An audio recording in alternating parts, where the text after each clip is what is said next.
सभी को प्रणाम। सत्य सनातन की जय। ईश्वर की असीम अनुकंपा से, गुरु महाराज की असीम अनुकंपा से हम सभी लोगों को भगवत चर्चा करने का परम सौभाग्य प्राप्त हो रहा है।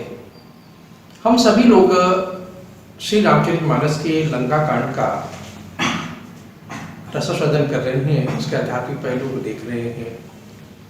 कथा इस प्रकार से है कि मेघनाथ बानरी सेना को एकदम परेशान कर देता है, व्याकुलता से भर देता है, क्योंकि जब वो आकाश मार्ग में जाता है तो आकाश मार्ग से जाकर के कभी हाड़ गिरा रहा है, कभी मांस गिरा रहा है, कभी धूल गिरा रहा है, कभी अग्नि की वर्षा कर रहा है। इतना करता है कि सभी परेशान हो जाते हैं। और परेशान होने के बाद जो है, अब लक्ष्मण जी को बड़ा क्रोध आता है। लक्ष्मण जी कहते हैं कि प्रभु आप ऐसा करें, हमें आज्ञा दे, आदेश दे, तो मैं इस दुष्ट का अंत कर दूं, इसकी माया को नष्ट कर दूं। प्रभु कहते हैं ठीक है लक्ष्मण, जाओ युद्ध की तैयारी करो। लक्ष्मण जी अपना धनुष बाण लेकर के आगे आते हैं। तुलसीदास जी महाराज कहते हैं, नाना विधि प्रहार कर शेषा, राक्षस भयउ प्राण अवशेषा, रावण सुत निज मन अनुमाना, संकट भयउ हरहि मम प्राण। अब लक्ष्मण जी ऐसे ऐसे बाण मारते हैं, ऐसे ऐसे अस्त्र चलाते हैं, इससे राक्षस, उसके पक्ष के जो राक्षस होते हैं मेघनाथ के, वो मृतपाय हो जाते हैं। अब वो मेघनाथ संकट में पड़ जाता है। उसको ऐसा लगता है कि अब लक्ष्मण जी तो मेरे प्राण लेते ही मानेंगे। अब वो मन में विचार करने लगता है, कहता है कि हमारे पास तो ब्रह्मास्त्र भी पड़ा हुआ है, अब क्यों ना मैं ऐसा करता हूं कि अब ये ब्रह्मास्त्र लक्ष्मण जी के ऊपर छोड़ता हूं। अब आप जानते हैं कि ब्रह्मास्त्र एक ऐसा अस्त्र होता है कि जिसको यदि किसी पर छोड़ दिया जाए तो उसकी मृत्यु निश्चित हो जाती है। अब वो देखिए, अब वो मेघनाथ जब उस ब्रह्मास्त्र को छोड़ देता है तो वो लक्ष्मण के हृदय में आकर के सीधे लगता है। उस शक्ति के लगने से लक्ष्मण मूर्छित हो जाते हैं। अब वह मेघनाथ लक्ष्मण जी के पास निर्भय होकर जाता है। अब जब मेघनाथ को एहसास होता है कि लक्ष्मण जी मूर्छित हो गए हैं, मृतपाय हो गए हैं, अब बिना डर है कि उनके पास जाता है, उनको उठाने की कोशिश करता है। फिर राक्षसों से भी कहता है कि चलो सब मिलकर के इनको उठाओ, उठा करके लंका की तरफ ले चलो, फिर हम लोग आगे देखते हैं कि कैसे वो लोग लक्ष्मण जी को लेके जाते हैं। अब जो खुद शेष नाग है, जो स्वयं अपने ऊपर पृथ्वी का भार वहन किए हुए हैं, क्या उनको उठा पाना संभव है? वो लक्ष्मण जी को तो उठाना तो दूर, उनके शरीर को टस से मस वो नहीं कर सके और हताश होकर के वो सब चले जाते हैं। शाम का समय हो जाता है। प्रभु श्री राम पूछते हैं बानरों से कि लक्ष्मण जी कहाँ है, भ्राता लक्ष्मण कहाँ है? तो सभी बुझे मन से जवाब देते हैं कि ऐसा ऐसा हुआ और लक्ष्मण जी मूर्छित हो चुके हैं। उसी समय हनुमान जी लक्ष्मण जी को लेकर के आते हैं। अब सभी बहुत दुखी होते हैं, प्रभु बहुत दुखी होते हैं। सब मन में विचार करते हैं कि अब क्या किया जाए, घटना तो बहुत बड़ी घट गई है, कैसे इनको होश में लाया जाए। तो एक तब विभीषण जी कहते हैं कि ऐसा है प्रभु कि हमारे लंका नगरी में सुषेण नाम के वैद्य रहते हैं, जो यदि थोड़ा सा भी सांस किसी के अंदर बाकी है तो उसको वो जीवन दान देने की क्षमता रखते हैं।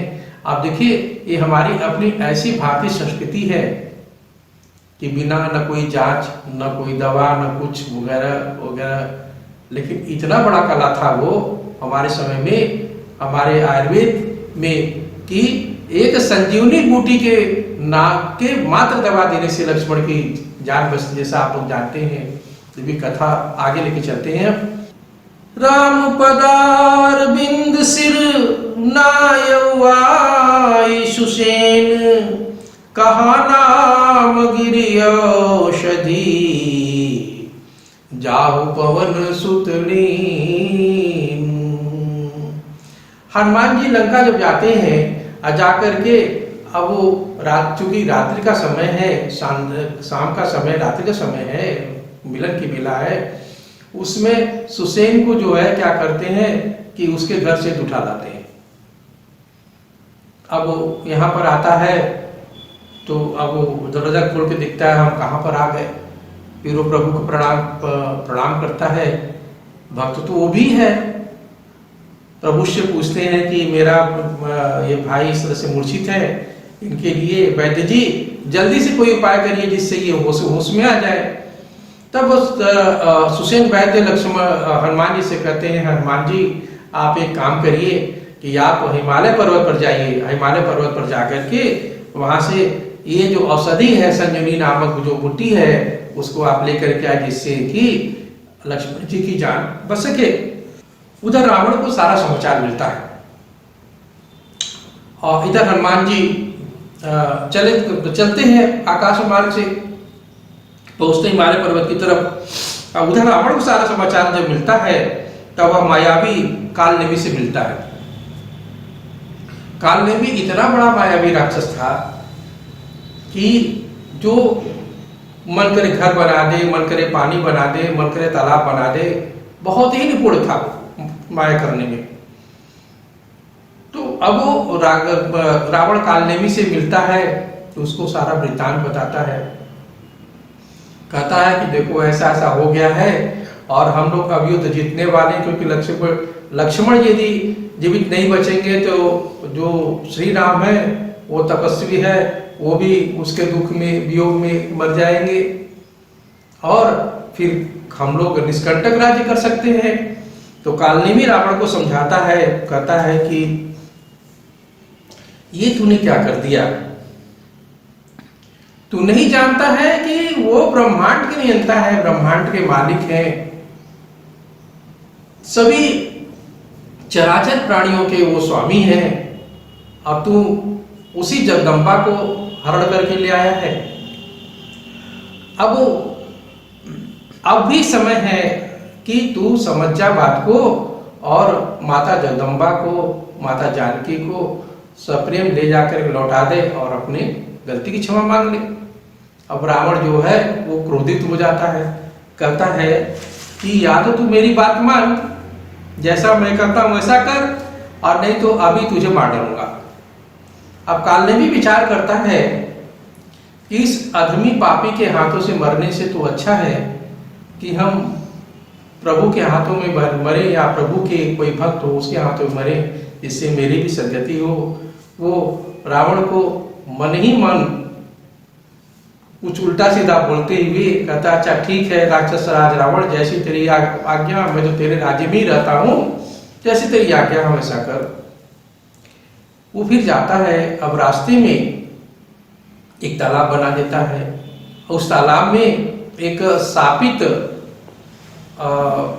मगरमच्छ रहती है, जो कि किसी मुनि ने उसको, अब वो एक चूंकि थी तो गंधर्व कन्या थी, लेकिन किसी कारणवश किसी मुनि ने उसको श्राप दे दिया था, जा तू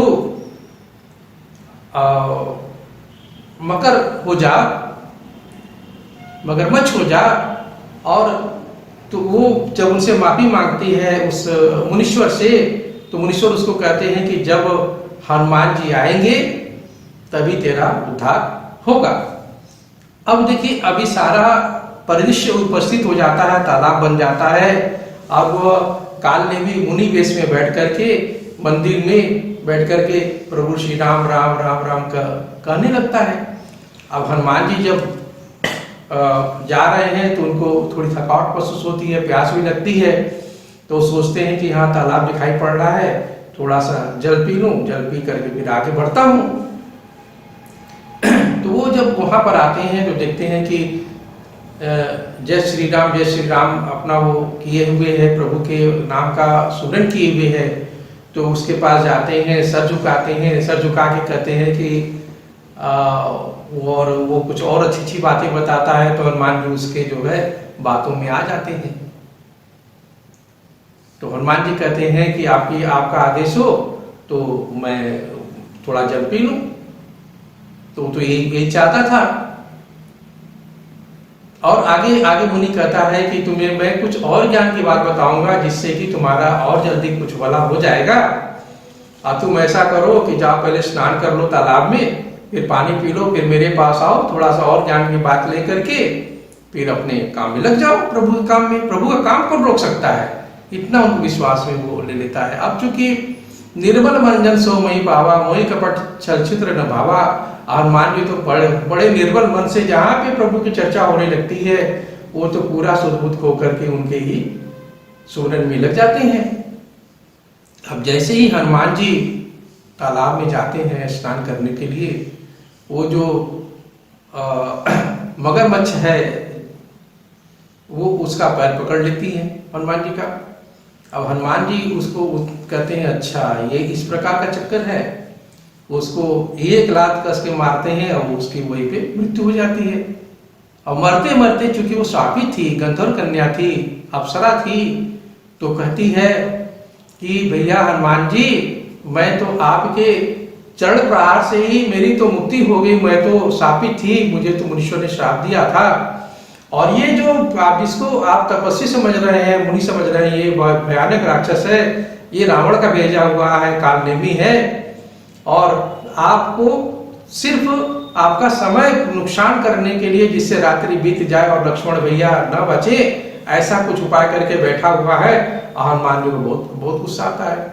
अब गुस्सा आने के बाद जो है वो जाते हैं, जैसे ही वो कहता है कि हनुमान तुम नहा लिए हो क्या, स्नान कर लिए, तो बैठो और तुम्हें कुछ ज्ञान की बात बताते हैं। तो हनुमान जी कहते हैं कि अच्छा आप ऐसा करिए कि आप ज्ञान की बात बाद में बताइएगा, पहले कुछ दक्षिणा ले लीजिए। और ऐसा कहने के बाद उसको जो एक लात मारते हैं, आप जानते हैं हनुमान जी की तो यही लात पड़ती है, दूसरी लात मारने की जरूरत भी नहीं थी। और एक लात मारते हैं और मारते ही उसके प्राण पर उड़ जाते हैं। और वो भी प्रभु के सुमरन। देखिए कितनी बड़ी विडंबना, कितना बड़ा परम सौभाग्य है कि प्रभु श्री राम का स्मरण करने से, नाम लेने से जो कि राक्षस है उसको भी परम गति प्राप्ति हो जाती है यहाँ पे, और वो परम गति को चला, वैकुंठ को चला जाता है प्रभु के। अब जब हनुमान जी आगे आगे को बढ़ते हैं, अब चूंकि बहुत जल्दी थी तो फिर आकाश मार्ग पकड़ लेते हैं। अब जैसे ही वो अयोध्या के ऊपर से उड़ने लगा, मतलब जब वो हिमालय पे पहुंचते हैं, हिमालय पे पहुंच करके उनको चूंकि बहुत जल्दी है, अब कौन सा पौधा है जिसमें है वैद्य जी के बताए हुई दवाई, औषधि है, दवा है, तो समझ में तो आता नहीं, तो वो जो पहाड़ी उखाड़ लेते हैं। अब पहाड़ उखाड़ करके उड़ते हुए चले आते हैं। अब रास्ते में अयोध्या भी पड़ता है। अब इधर नीचे चूंकि भरत जी रात्रि के समय में अपना लेटे हुए थे और ऐसे अपना देख रहे हैं आसमान की तरफ, उनको लगा कि कोई राक्षस हो सकता है अयोध्या के ऊपर, अयोध्या को नुकसान पहुंचाने आ रहा है। और उनके मन में था कि राज्य तो मेरा नहीं है, तो प्रभु श्री राम का राज्य है, भैया का राज्य है। अब बस उसी भ्रम में वो एक बाण मार देते हैं। अब एक बाण मार देते तो हनुमान जी उस बाण से घायल होकर के नीचे गिरने लगते हैं, पहाड़ से नीचे लेकर के। और गिरते गिरते जय श्री राम, हे प्रभु श्री राम मेरी रक्षा करिए, प्रभु श्री राम मेरी रक्षा करिए, ऐसा जब कहते कहते हनुमान जी जब नीचे आकर के मूर्छित हो जाते हैं तो भरत जी को बड़ा दुख होता है। वो कहते हैं कि अब ये मैंने क्या कर दिया। फिर किसी तरह से हनुमान जी को होश आता है। होश इस प्रकार से आता है कि देखा भरत विशाल गति, निश्चर मन अनुमानी, बिनु फरसायक मार्यो, चाप श्रवण लगिता। कहते हैं कि मैंने बिना विचारे निश्चय समझ करके तो इनको मार दिया। अब वो यहाँ पे एक रहस्य और भी है कि हनुमान जी को ये भी थोड़ा सा गर्व हो गया था कि मेरे जैसा प्रभु का भक्त वत्सल कोई नहीं है। तो अब वो ये दिखाने के लिए, नहीं देखो भरत जो है मेरे खड़ाओं को लेकर के जो राज्य कर रहा है वो कहीं तुमसे भी बड़ा मेरा भक्त है। अब भरत जी जब से सारी कथा सुन लेते हैं तब आंसू भर के कहते हैं, अभी हनुमान जी मूर्छित ही हैं, बेहोशी हैं, अब वो होश में नहीं आ रहे हैं। भरत जी को कुछ अनुमान हो रहा है कि सारा कुछ घटनाक्रम उल्टा पुल्टा हो गया है। तो कहते हैं कि यदि मन वचन और शरीर से प्रभु श्री राम के चरणों में निष्कपट प्रीति हो तो यह वानर होश में आ जाए, इसका श्रम और दुख दूर हो जाए। ऐसा कहते ही हनुमान जी उठ के बैठ जाते हैं। फिर दोनों में मिलन होता है, दोनों के नेत्र में आंसू आ जाते हैं। हनुमान जी सारी कथा सुनाते हैं। तब आगे क्या होता है अगले एपिसोड में बताऊंगा। एक छोटा सा भजन। राम को मांग ले मेरे प्यारे, उम्र भर का सहारा मिलेगा। राम को मांग ले मेरे प्यारे, उम्र भर का सहारा मिलेगा। सिर्फ इनके शरण में सबको, सिर्फ इनके शरण में सबको जिंदगी भर गुजारा मिलेगा। राम को मांग ले मेरे प्यारे, उम्र भर का सहारा मिलेगा। जय श्री राम।